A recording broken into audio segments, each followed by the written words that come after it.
Assalamualaikum warahmatullahi wabarakatuh. Kami dari kelompok 1.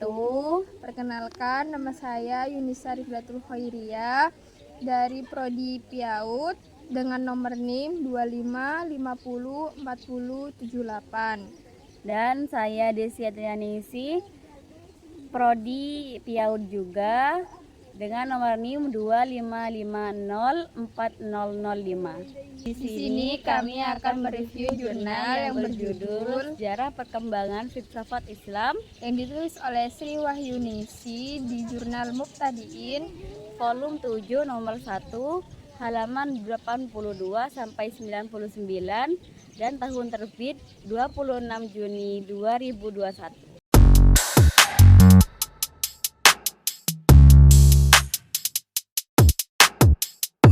Jurnal ini bertujuan menjelaskan asal-usul dan perkembangan filsafat Islam secara historis. Penulis ingin meluruskan anggapan bahwa filsafat Islam hanya hasil tiruan dari filsafat Yunani. Fokusnya adalah menunjukkan bahwa filsafat Islam memiliki akar yang kuat dalam tradisi intelektual Islam sendiri. Teori dan kajian pustaka penulis menggunakan pandangan para ahli seperti Oliver Leaman dan beberapa orientalis untuk membangun argumen bahwa filsafat Islam tidak hanya sekedar hasil adopsi dari Yunani. Kajian pustaka menekankan bahwa pemikiran selalu dipengaruhi oleh konteks budaya dan sosial. Selain itu, konsep seperti takwil, qiyas, musytarok dijelaskan sebagai dasar rasionalitas dalam Islam. Metode yang digunakan adalah studi kepustakaan atau literatur review. Penulis mengumpulkan dan menganalisis berbagai sumber historis dan pemikiran para tokoh untuk menyusun alur perkembangan filsafat Islam. Pendekatannya yang bersifat deskriptif dan analitis. Objek penelitiannya adalah perkembangan pemikiran filsafat Islam dari masa awal hingga periode modern, termasuk di dalamnya tokoh-tokoh seperti Al-Kindi, Al-Farabi, Ibnu Sina, Al-Ghazali, Ibnu Rushd, hingga filsuf setelahnya. Poin utama yang ada di dalam jurnal ini adalah filsafat Islam tidak berasal dari Yunani, tapi dari tradisi Islam sendiri. Yang kedua adalah pemikiran rasional dalam Islam sudah ada sebelum penerjemahan filsafat Yunani. Yang ketiga adalah Al-Quran menjadi sumber utama lahirnya pemikiran filosofis Islam.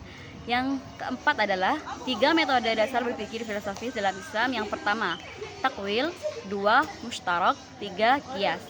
Yang terakhir adalah filsafat Yunani hanya mempercepat perkembangan, bukan menjadi dasar utama. Hasil penelitian menunjukkan bahwa filsafat Islam sudah berkembang sebelum masuknya filsafat Yunani. Tradisi rasional dalam teologi dan fikih menjadi dasar utama. Filsafat Yunani hanya mempercepat perkembangan yang sudah ada. Selain itu, pemikiran filsafat mengalami pasang surut seperti penolakan pada masa Ibnu Hambal dan Al-Ghazali, lalu bangkit kembali pada masa Ibnu Rushd dan berkembang melalui tasawuf setelahnya. Jurnal ini memiliki kelebihan yang terletak pada penjelasannya yang runtut dan menyeluruh. Penulis berhasil menyajikan sejarah panjang filsafat Islam dengan bahasa yang cukup jelas. Argumennya juga kuat karena didukung oleh berbagai para ahli. Selain itu, jurnal ini juga mampu membongkar kesalahpahaman umum tentang asal-usul filsafat Islam. Kekurangan jurnal ini adalah penyajiannya yang cukup padat dan panjang sehingga bisa terasa berat bagi pembaca pemula. Selain itu, penulis lebih banyak menjelaskan sejarah daripada melakukan analisis kritis yang mendalam terhadap tiap tokoh. Struktur juga cenderung naratif seperti kurang ringkas di beberapa bagian. Dari review jurnal yang telah disampaikan tadi, dapat disimpulkan bahwa filsafat Islam adalah hasil perkembangan internal umat Islam. Tradisi rasional Islam justru mempersiapkan masuknya filsafat Yunani. Setelah Ibnu Rushd, filsafat tidak mati, tapi berubah bentuk dan jalur. Sekian video review jurnal dari kelompok 1. Wassalamualaikum warahmatullahi wabarakatuh.